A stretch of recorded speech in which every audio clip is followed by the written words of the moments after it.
Hello everyone, welcome back. This is Vinay and we are discussing about the CSET question. ठीक है, let's solve these questions. ठीक है, one by one.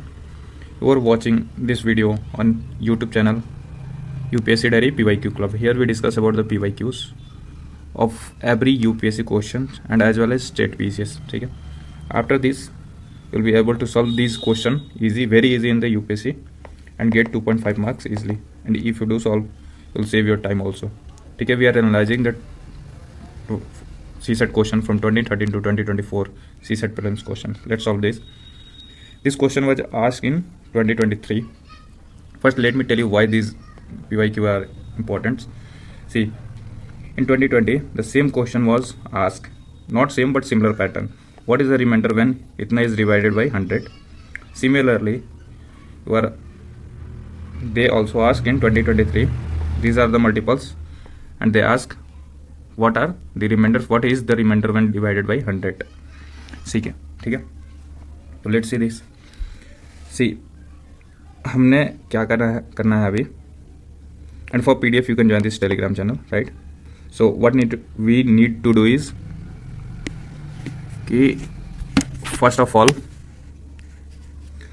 Let's see if a number is divided by 100, so what should be its remainder. Let's say कि 100 का divide करते हैं कितने से, 504 से. ठीक है, 504 को डिवाइड करते हैं 100 से तो कितना आएगा, 5 टाइम्स में जाएगा और ये 4 रिमाइंडर आ जाएगा, राइट. मतलब क्या आ रहा है कि इसका यूनिट डिजिट जो है उसका रिमाइंडर होगा, राइट.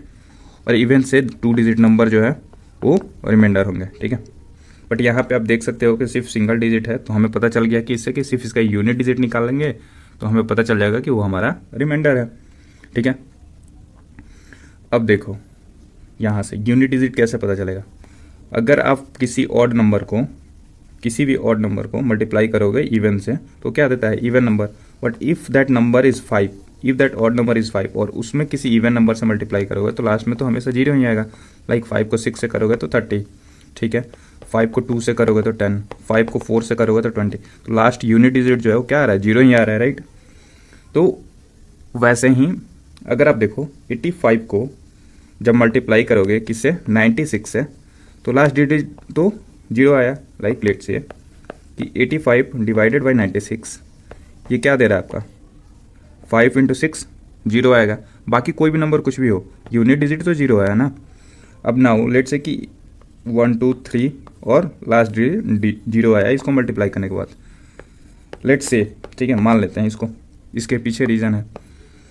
अब देखो, अब 87 है यहाँ पे, 89 है, 91 है, 95 है. अब कोई भी इस नंबर में से अगर आप 87 के हो ही मल्टीप्लाई करते हो तो फर्स्ट डिजिट तो जीरो होगा. ठीक है, फिर 89 को मल्टीप्लाई करोगे इसके जो भी रिजल्टेंट आएगा उसमें तो फर्स्ट डिजिट क्या होगा, जीरो.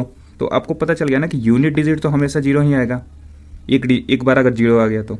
ठीक है, तो इससे क्या होगा कि रिमाइंडर कुछ भी होगा हमें नहीं पता है, बट लास्ट में तो जीरो जरूर रहेगा. ठीक है, तो वहाँ से हमारा आंसर ये आ गया. ठीक है,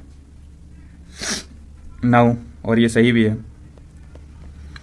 नाउ हम इसको देखते हैं, बट आप क्या करोगे ना, इसको भी देख लेते हैं उसके बाद से बात करते हैं. ठीक है, कि आप देखो कि इफ़ 3 का पावर 2019 इज डिवाइडेड बाई 10 तो बताइए कि रिमाइंडर क्या है. ठीक है, तो यहाँ पे रिमाइंडर कैसे निकालोगे आप कि 3 का पावर 2019 पूछ रहा है, इसको 10 से डिवाइड करोगे तो कितना आएगा. तो ये तो बहुत बड़ा नंबर हुआ. ठीक है, तो 3 का साइक्लिसिटी आपको पता है, राइट है ना. तो अगर 3 का साइक्लिसिटी आपको पता है तो आप साइक्लिसिटी इसका निकाल लो. 3 का साइक्लिसिटी कितना होता है, 4 होता है. ठीक है, तो 2019 में आप किससे डिवाइड करोगे, 4 से डिवाइड करोगे. ठीक है, 4 5 जा 20, 19, 4 4 जा 16, यहाँ पे 3 आया. अब इस 3 का पावर जो है कितना हो गया, 3, इससे करोगे तो ये कितना हो गया, 27. अब 27 को 10 से डिवाइड कर दो. ठीक है, तो कितना हुआ, रिमाइंडर 7. तो ये अपना आंसर हो गया. आई होप कि आपको ये समझ में आया होगा कि साइक्लिसिटी जो भी है, आपका साइक्लिसिटी क्या होता है कि आप रिपीटेशन देखते हो कि आफ्टर कितने साइकिल जो है एक नंबर का यूनिट डिजिट रिपीटेड हो रहा है. ठीक है, वो साइक्लिसिटी है. जैसे 3 का पावर 1 हुआ, ठीक है, तो 3 रह गया. 3 का पावर 2 हुआ तो 9 हो गया यूनिट डिजिट, और 3 का पावर 3 हुआ तो 7 हो गया. 3 का पावर 4 हुआ तो कितना हो गया, 21. And now again 3 repeated. ये साइक्लिसिटी चार बार 4 पावर के बाद से रिपीट हो रहा है ना. तो वही हो गया साइक्लिसिटी। ठीक है, आई होप कि ये समझ में आया होगा। चलो फिर अब आपका काम क्या है कि इस क्वेश्चन का जो भी आंसर है, इस वाले क्वेश्चन का 2020 का, आपको कमेंट बॉक्स में बताना है कि आपको ये समझ में आया कि नहीं, क्योंकि यहाँ पे भी रिमाइंडर पूछ रहा है, ये डिजिट दिया हुआ है और ये रिमाइंडर क्या है। यहाँ पे आपका काम डबल हो जाता है क्योंकि यहाँ पे 2 डिजिट नंबर भी है और सिंगल डिजिट भी। फिर भी मैं हिंट देता हूँ कि अगर आपको यूनिट डिजिट पता है तो you will be able to solve this question. ठीक है, चलो, थैंक यू सो मच।